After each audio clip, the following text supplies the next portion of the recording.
Okay, colleagues, we begin with Thomas Hobbes, arguably the most important philosopher in this entire course. For reasons I'm going to have to explain in a moment.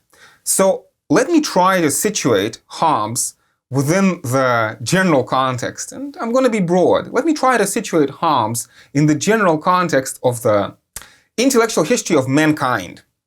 So arguably, it's a controversial position, but as you no doubt have already heard me say, everything in philosophy is controversial. Still, there's a strong position that the most important intellectual transformation in the history of humanity is the scientific revolution. More specifically, within the scientific revolution, this contrast and this transition from the ancient or medieval teleological worldview, from the Greek word telos, which means aim or purpose or goal. So the ancient teleological worldview, the worldview in which the universe is a deeply orderly place and there are natural purposes in nature which maybe come from God or gods or even without gods, just intrinsically. There's an intrinsic hierarchy of value, and the ultimate explanation within this ancient or medieval teleological picture, the ultimate explanation for events is that, again, there are natural purposes. And everything in the world, both material, physical reality, as well as human social reality, everything is trying to achieve its goal. Again, like stones fall to the ground because this is their natural resting place. So again, natural purposeful hierarchy. Let me maybe even make this sharper, right? So within this ancient and medieval teleological worldview, everything happens for a purpose. Everything happens for a reason. If you have a pimple on your forehead or a splinter in your toe, or Jupiter forbid, your loved one dies, this plays some role in the grand scheme of things, right? We have heard from Aristotle and from the Stoics and from the Christians that everything is for the best in this best of all possible worlds. This is all a part of nature's design or maybe God's design, right? Everything happens for a reason. And human life is deeply meaningful, right? We are intrinsically at home in this world. We have a part to play. We are born to a station within this hierarchical cosmos. So the mechanistic worldview departs radically from this vision. Now, of course, we have already mentioned that the mechanistic worldview has also existed, at least since the ancient times, right? So the earliest philosophers, the Milesians, Thales, or, within the sophists, within atomists, within Epicureans, we see certain important aspects of the mechanistic tradition. The mechanistic tradition is very different. So for the teleological worldview, again, the universe is a purposeful place. There's purpose to everything. The mechanistic worldview, again, Immanuel Kant has put it best, the mechanistic worldview in one sentence is the abyss of the purposeless chaos of matter. Der Schlund des zwecklosen Chaos der Materie. The abyss of the purposeless chaos of matter. There are no purposes. There are no aims. There are only causes. So the teleological worldview, within the teleological worldview, the universe is trying to reach a certain end state, if you want. The end, the purpose, something in the future provides the ultimate explanation. Within the mechanistic worldview, no, it is the causes in the past. And these causes are blind. So you have this blind causation. And within the scientific worldview, within this new modern scientific worldview, the mechanistic universe is going to be explicable through mathematical regularities. There are mathematical laws. And these mathematical laws maybe exhibit a certain kind of intrinsic beauty or harmony, but this beauty or harmony has nothing to do with us, nothing to do with our values. Right? Maybe there's a simple equation which governs the motions of celestial bodies, but this has nothing to do with us. So actually, let me give you this example. So this revolution, I think, should be understood in stages, and I want to focus on these 4 stages. So from the first stage is from Copernicus to Newton. The second stage, very importantly, is Darwin. Then we can talk about Nietzsche, Freud, and Marx.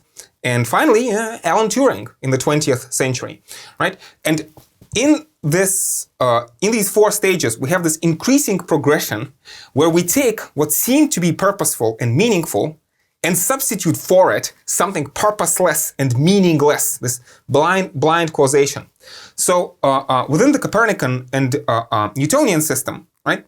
So again, for the ancient teleological picture, we had the skies above us. We had the stars who mediated between the world of the gods or God and the world of humans. The stars affected us. We did not affect the stars. The stars were perfect and changeless, moving in these perfectly circular orbits, perfectly stable, eternal circular orbits, right? And here, below the moon, this world was full of change and decay. So Copernicus begins this revolution by saying that the Earth is not the center of the universe. We are not special in this cosmos. Then through Galileo, Kepler, but then ultimately up to Newton. Now Newton is writing after Hobbes. You understand I'm abbreviating, but still within this new paradigm which is emerging, the heavens are not special anymore. We have this simple formula. So F is equal to m1 multiplied by m2 divided by r squared multiplied by the constant g. So m1 is my mass, m2 is the mass of the sun, or the mass of, I don't know, Sagittarius A star, the black hole at the center of the Milky Way galaxy. It doesn't matter. The moon affects me, I affect the moon. So I do this weird thing, I wave my arm, and the waving of my arm affects ever so slightly the motion of the moon. So this natural hierarchy is broken. That's point number 1. Point number 2, if you look very closely at this equation, again, it may be beautiful and simplistic. Of course, there's Einsteinian correction, which we have to keep in mind, but let's forget about Einstein for 1 second. Maybe this equation is beautiful, but there's nothing to connect it to human values. In fact, if you plug in the equations for the motions of the planets within the solar system, you very quickly realize that within this equation, what's going to happen is either all the planets are going to collapse into a single point, but probably not. An much easier solution to this equation is that the planets are going to fly apart. They're going to be ejected from the solar system. So, and in general, again, within our contemporary scientific picture, in 2020, in the Lambda CDM concordance cosmology, the leading astrophysical theory of today, the universe dies a very bleak death, right? The so-called heat death of the universe, where all the stars will run down, black holes will evaporate through Hawking radiation, and effectively the universe is simply gonna die, and nothing interesting is gonna happen. So this story is not moving towards any end. Like in the words of Shakespeare, it's a tale told by an idiot full of sound and fury, signifying nothing, ending in this complete and utter cold, empty void, of maximum entropy. So it's not moving anywhere, and this is already deeply disconcerting. But this is just the first step. Here, in Copernicus and Newton, we are talking about the cosmos. But this chain continues. It continues on.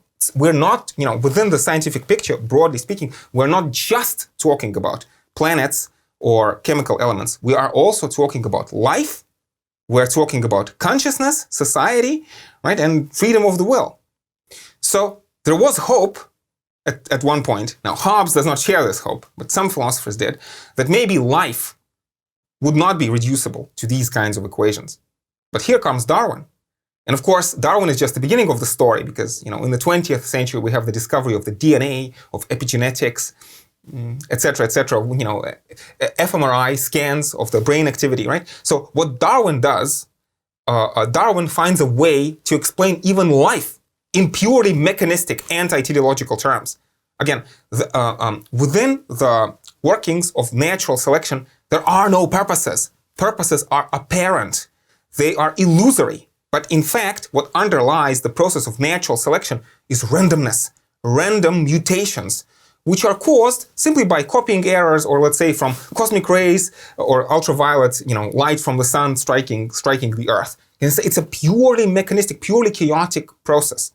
Everything is in the evolutionary picture because it got that way through this process of random evolution and natural selection, which is completely blind. In the words of Richard Dawkins, evolution is a blind watchmaker.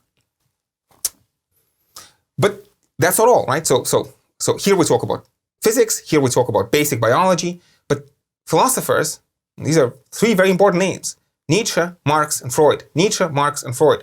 They are going to take human consciousness, human aspirations, the depths of our soul, but also, very importantly, our cultural dynamic, and if you want, cultural evolution. And Nietzsche, Marx, and Freud are going to see, again, human consciousness and human culture also as a result of blind mechanistic causation. Again, Marx very famously wanted to dedicate Das Kapital to Darwin. So again, so reduce all of this. So take where people once saw purposes, explain the purposes away. There are no purposes, only appearance of purpose. And at the end of the day, the idea increasingly is that, again, for the ancients, you had this mind over matter within the teleological picture. Mind over matter. Mind produces or maybe organizes matter. Mind in the Neoplatonic picture emanates matter. It's primary. Here it is the other way around. The human consciousness is just a product, maybe even just an epiphenomenon of this blind mechanistic causation. Again, how consciousness ultimately down the line is just a byproduct or maybe a product of neuronal activity, which is itself reducible to electrochemistry of the brain. There's nothing deeply meaningful about that. And again, importantly for Nietzsche, Marx, and Freud, what this entails is that I do not know myself. I do not understand myself. If you ask an ant to give you a theory of the ant species, to give you a theory of biology, you don't expect an ant to be able to give you an account. Likewise, if you ask a star or a chair to give you an account of what chairness is or what the theory of astrophysics is, the stars and the chairs don't know and cannot tell you, cannot even speak. In a similar fashion, Nietzsche, Marx, and Freud suggest that the human beings tell certain stories about themselves, but these stories have nothing to do with reality. Again, Nietzsche is going to talk about, again, this metaphor that Freud takes from Nietzsche, how consciousness is like a rider atop a tiger. The rider may lie to him or herself that they are actually in control. But in reality, again, as Nietzsche talks about the coils of the intestines, right? I do not control the workings of my stomach, right? And in an important sense, if you want, my stomach, my muscles, and the electrochemistry of my brain controls me, not the other way around. I can tell a certain interesting story, for which again is explicable through some reasons within evolutionary psychological picture of why do I tell this story, why do I lie to myself that I'm actually in control. But in reality, at the end of the day, if we believe Nietzsche, Marx, and Freud, if we believe Nietzsche, Marx, and Freud, I cannot give an account of myself. I cannot tell you why am I standing here right now and why am I talking to you. In fact, in a deep sense, I do not even understand the words that I am saying. I am not speaking a language. Language speaks through me. I am just a product, an unconscious product of this grand process of biological and cultural evolution. Let me rephrase this. So human beings are anxious and mostly unconscious products of biological and cultural evolution, manufactured by those forces, by those blind mechanistic forces, not in order to be happy or achieve fulfillment in life, but human beings are manufactured within the logic of those forces of biological and cultural evolution to fulfill a certain function, to perpetuate the logic of these systems, blind mechanistic systems. We want things that we do not really need. And the things that we truly need, like the meaning of life and lasting satisfaction, are the things that in principle we cannot get. It's a very bleak and a very depressing picture in many ways. So let me also say at least one word about Alan Turing. Of course, this is the last chapter of the story, and we can see it unfolding before our very eyes. So in recent years and recent decades, we have this push towards artificial intelligence and cognitive science, right? The idea being that, again, for the ancients, the mind seemed something mysterious. And it was, to many ancient philosophers or medieval philosophers, it was unimaginable that, this blind mechanistic causation can give rise to seemingly purposeful behavior. But now we know that so many things that were thought to be impossible for machines to do, like, for example, play chess, right? Machines can do easily, right? And, well, I don't want to turn this into a lecture on philosophy of consciousness, but Alan Turing asked this question. What happens when the AI, when artificial intelligence becomes so robust that its behavior is indistinguishable from behavior of a live human being? What should we say about the nature of consciousness then? If from a pragmatic third-person perspective, From the outside, we cannot tell the difference between one and the other. And I want to say that Hobbes, Thomas Hobbes, even though he's writing before Newton, before Darwin, before Nietzsche, Marx, Freud, and Turing, Hobbes is uniquely situated at the beginning of this project. He doesn't know how the project is going to end, but his basic thought is in line. He anticipates, he doesn't know, but he anticipates most of the conclusions that are going to be reached by this system. And therefore, I want to emphasize the unique position that Hobbes occupies in this course. And again, there are philosophers to this day who have some hopes for the teleological picture. But I advise you, colleagues, and basically in this course, I urge us to keep an open mind to the possibility that Hobbes was right all along. And in fact, I do think that rather than fighting against the mechanistic project and trying to poke some holes in it, freedom of the gaps, God of the gaps, soul of the gaps, miracles of the gaps, instead of all of these dubious and controversial counter-arguments, instead I think our time is better spent. Our time is much better spent thinking with Hobbes, trying to think with Hobbes through the implications of this picture and try to push the mechanistic worldview as far as it can go. And this is exactly what we're going to do in the next segment.